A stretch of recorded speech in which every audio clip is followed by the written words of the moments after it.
All right. For you, those of you watching, we're broadcasting live from our house again. We've got someone working on the heat at the church building, and should be done before our next service. So pray with us about that. If you would turn to Jeremiah chapter 51, and we've only got 2 chapters left. And chapter 51 is a pretty lengthy chapter, but I think we're going to get through it tonight. It's not going to take a lot of time, I don't think. But there is a lot to cover here. A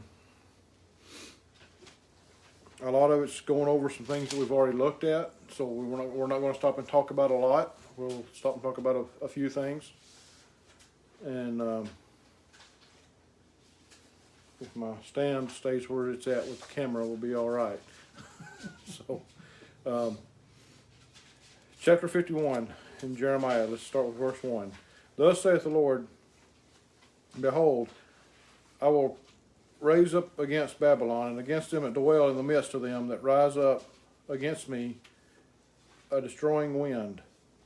Now, if you remember, we've talked about the desolation and destruction of Babylon in the last chapter. This is talking about Babylon's destiny here in this chapter. He goes more into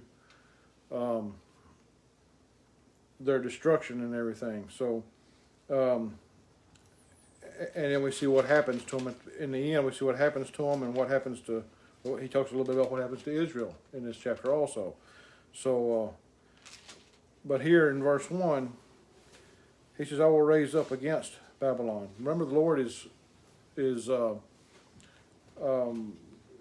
raising up the army of the Medes and the Persians to come up against Babylon and to destroy Babylon. And we'll talk more about the destruction as we go on here. But he says, and against them that dwell in the midst of them that rise up against me a destroying wind. Now, he's not talking about an actual wind, if you will, what we think of as the wind. He's talking about an invading army. They're going to come like the wind. They're going to come very fast, and they're very destructive. Verse 2, and will send unto Babylon fanners that shall fan her. In other words, the flames are going to be fanned by the wind. They're going to send, he's going to send those into Babylon that are going to help that army as they come in to take over. And shall empty her land, for in the day of trouble they shall be against her round about.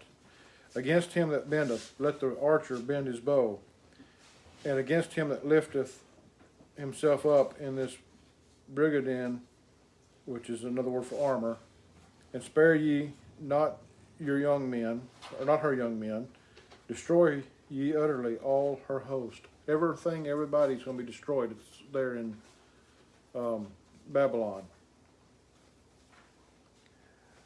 Thus the slain shall fall in the land of the Chaldeans, and they that are thrust through in her streets.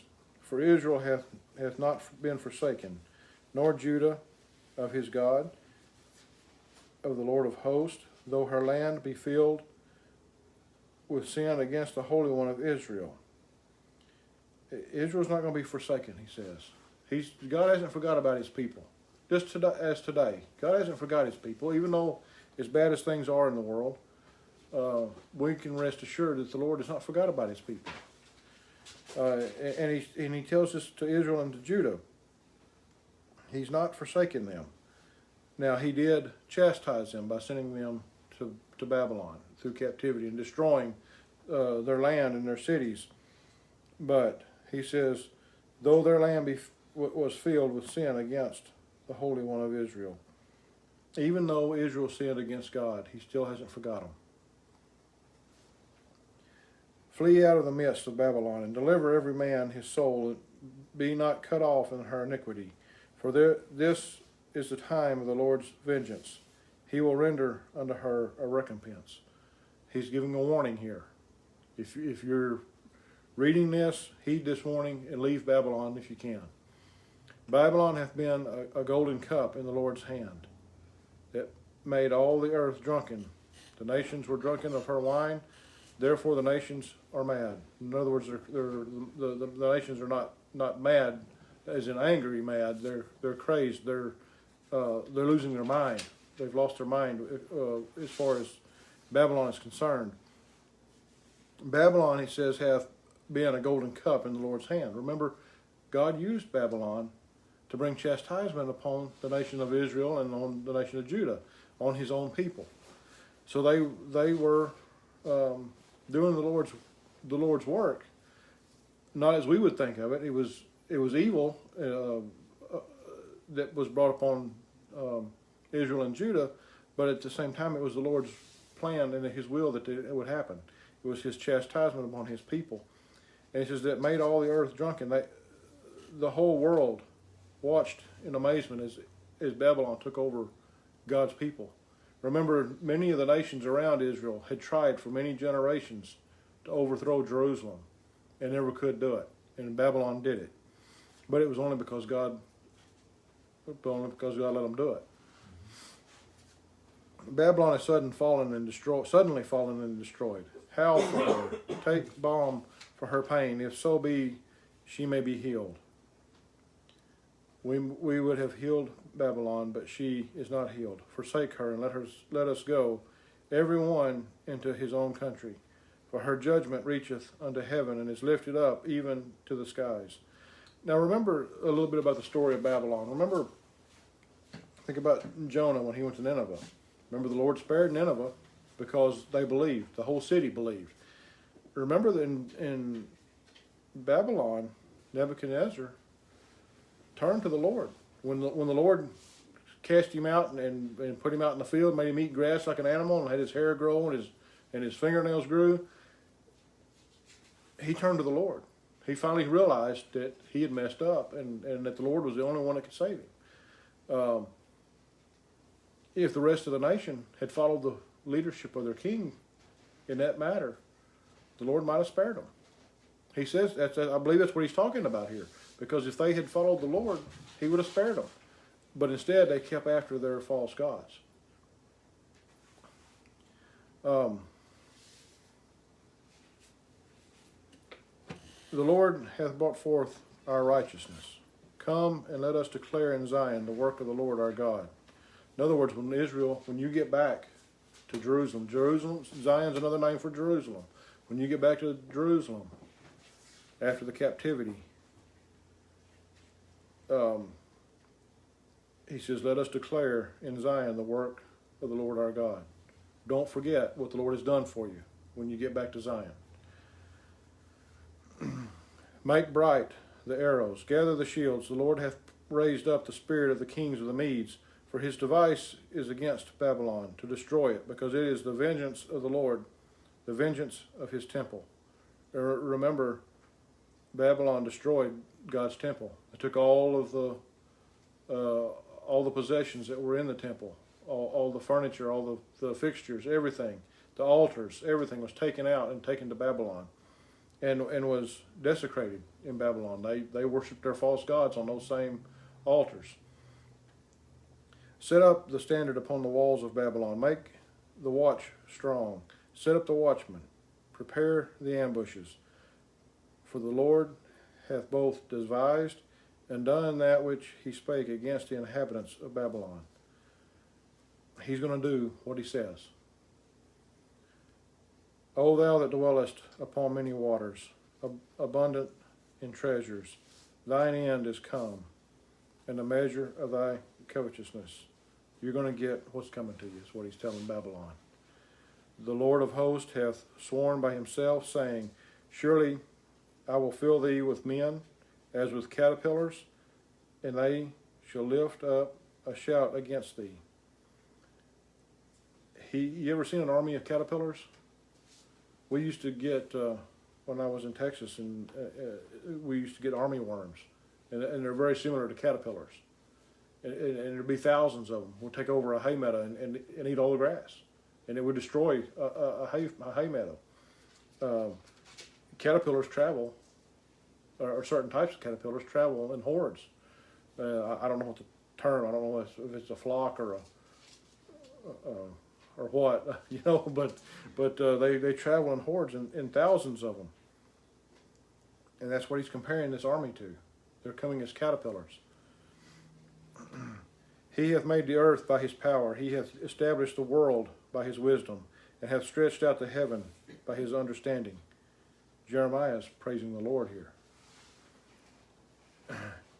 When he uttereth his voice, there is a multitude of waters in the heavens. And he causeth the vapors to ascend from the ends of the earth. He maketh lightnings with rain, and bringeth forth the wind out of his treasures. We're talking about God's creation here, are we not? Every man is brutish by his knowledge. Every founder is confounded by the graven image, for his molten image is falsehood, and there is no breath in him. In other words, he's saying all these false gods that Babylon is worshiping, they're falsehood, he says. They have no breath in them. They can't do anything. Remember, God breathed life into man. The false gods couldn't do that because they had no breath. They're nothing. They are vanity. The works are the work of errors. In the time of their visitation they shall perish. The portion of Jacob is not like them. Now he gets back to Israel. Jacob is another name for Israel. The complete nation, not the two divided nations, but the whole nation, the nation as a whole. Jacob is another name for them. The portion of Jacob is not like them. In other words, Jacob's inheritance, Israel's inheritance, is not like Israel. Not like Babylon. Their inheritance is in the Lord. It's not in false gods. For he is the former of all things, and Israel the rod of his inheritance. The Lord of hosts is his name. Thou art my battle axe and weapons of war, for with thee will I break in pieces the nations, and with thee will I destroy kingdoms. And with thee will I break in pieces the horse and his rider, and with thee will I break in pieces the chariot and his rider. With thee also will I break in pieces man and woman, and with thee will I break in pieces old and young, and with thee will I break in pieces the young man and the maid. I will also break in pieces with thee the shepherd and his flock, and with thee will I break in pieces the husbandman and his yoke of oxen, and with thee will I break in pieces captains and rulers. I will render unto Babylon and to all the inhabitants of Chaldea all their evil that they have done in Zion in your sight, saith the Lord.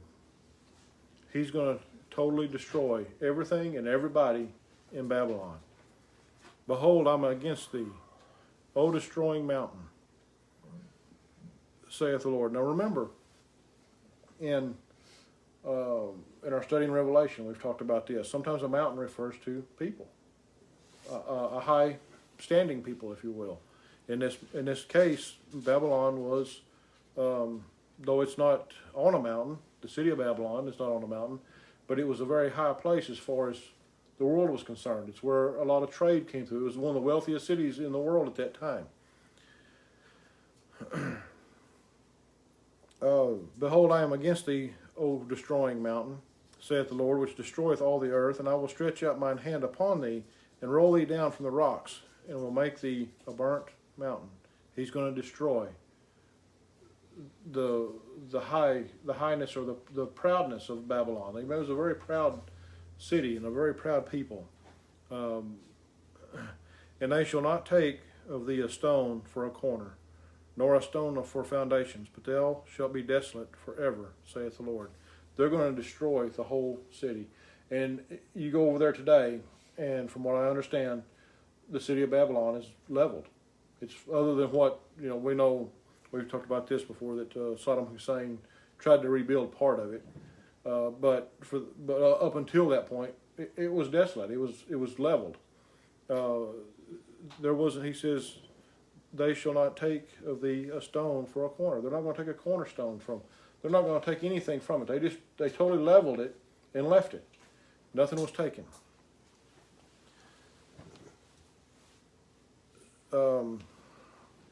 Set ye up a standard in the land. Blow the trumpet among the nations. Prepare the nations against her. Call together against her the kingdoms of Ararat, Mini, and Ashkenaz. Appoint a captain against her. Cause the horses to come up as the rough caterpillars. Prepare against her the nations with the kings of the Medes, the captains thereof, and all the rulers thereof, and all the land of his dominion.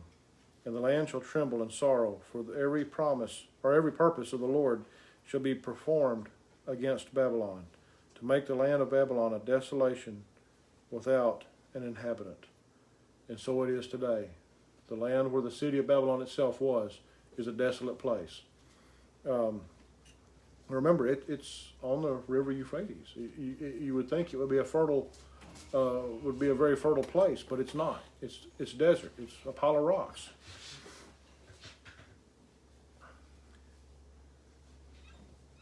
The mighty men of Babylon have forborne to fight. They have remained in their holes. Their might hath failed. They're going to stay and fight, but it's going to be useless. It's going to be in vain. They became as women. They have burned her dwelling places. Her bars are broken.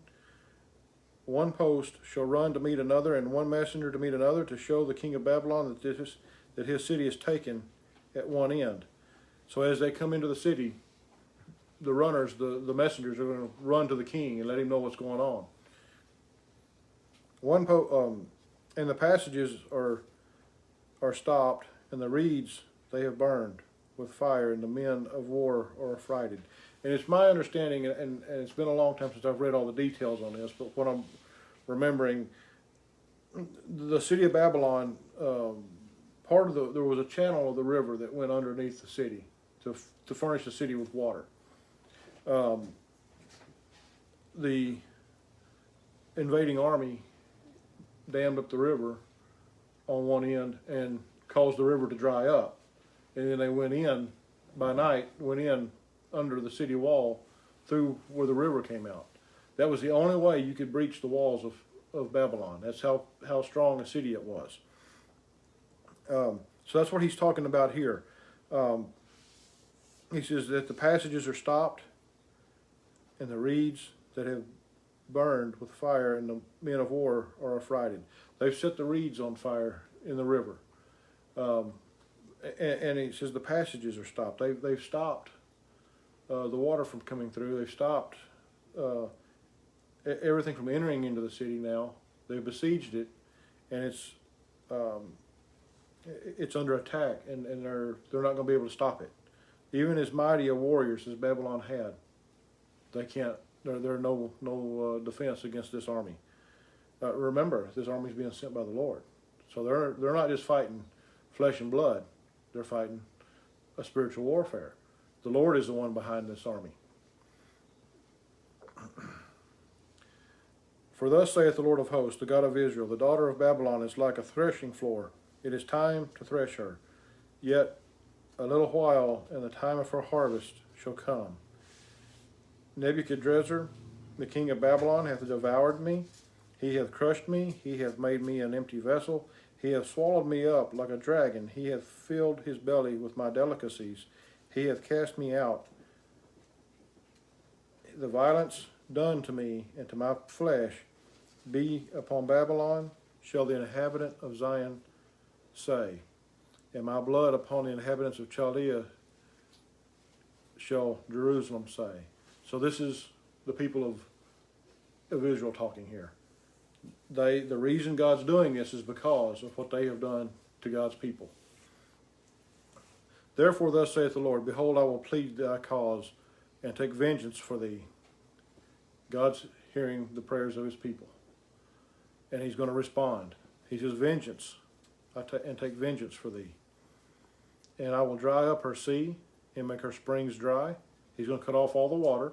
It's not going to rain. The river's going to dry up. And Babylon shall become heaps, a dwelling place for dragons, an astonishment and a hissing without an inhabitant.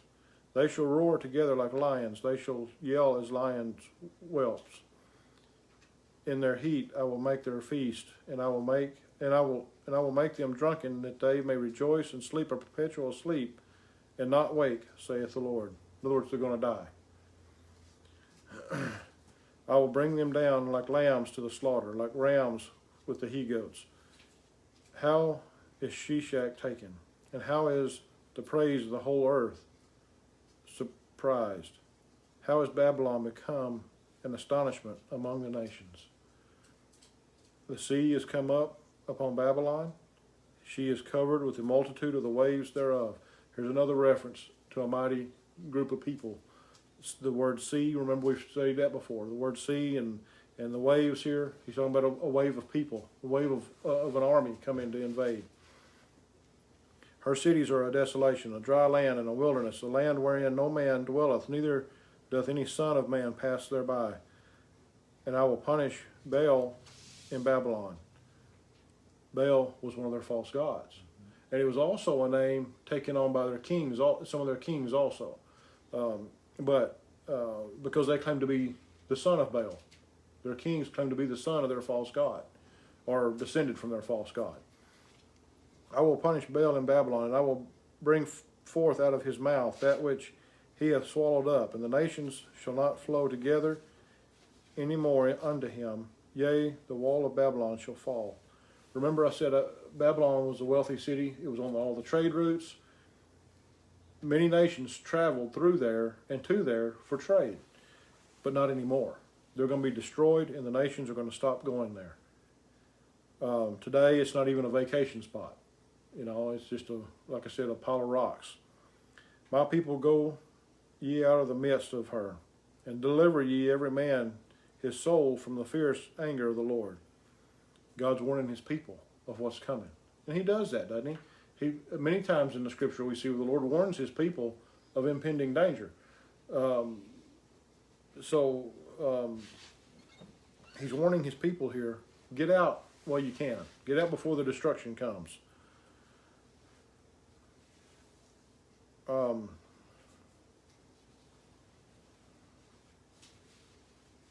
lest your heart faint, and ye fear for the rumor that shall be heard in the land. A rumor shall both come 1 year, and after that in another year shall come a rumor, and violence in the land, ruler against ruler. Therefore, behold, the days come that I will do judgment upon the graven images of Babylon. He's going to attack. He's attacking their false gods. That's God's true enemies, is their false gods. But remember who made the false gods? The people themselves. Mm-hmm. And her whole land shall be confounded, and all her slain shall fall in the midst of her. Then the heaven and the earth and all that is therein shall sing of Babylon. For the spoilers shall come unto her from the north, saith the Lord. As Babylon hath caused the slain of Israel to fall, so at Babylon shall fall the slain of all the earth. Ye that have escaped the sword, go away, stand not still. Remember the Lord afar off, and let Jerusalem come into your mind. Why do we want Jerusalem to come into their mind? Because that's where they're going to be going eventually. And that's we'll look at that later. But at some point in the future, from this time that we're talking about here, they're going to be going back to Jerusalem. We are confounded because we have heard reproach. Shame hath covered our faces. For strangers are come into the sanctuaries of the Lord's house. Remember, Babylon, they took over the temple of God. Now, it's my understanding that when it wasn't just the army of Babylon sent the Chaldean priest into the temple in Jerusalem, and they were the ones who actually took all the things out of the temple.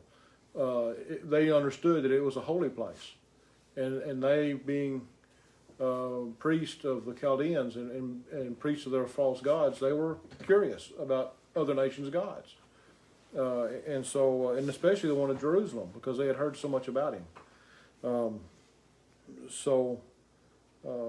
That's what he's referring to here. Wherefore, behold, the days come, saith the Lord, that I will do judgment upon her graven images, and through all her land the wounded shall groan. though Babylon should mount up to heaven, and though she should fortify the height of her strength, yet from me shall spoilers come unto her, saith the Lord. Now, if you think about the false gods and the graven images over there in that part of the world, until, maybe 200 years ago, those things were buried in the sand. It was the Western, especially European, archaeologists who sought those things out in that part of the world, and began to dig them up and bring them back. So the things that you see in museums, and things that we saw that ISIS destroyed, we saw that a few years ago, those false gods that they were destroying, were in museums over there. For the most part, those had been buried in the sand up until about 200 years ago. Sometimes some sooner than that, or some less time than that, but mostly once the European archaeologists, and especially England and France and Germany, those places who were part of the so-called Enlightened movement, began to go over there and dig up these things, just like they did in Egypt and other places. They dug up all these false gods that God had purposely buried so man wouldn't find them. They bring them out anyway and begin to worship them again.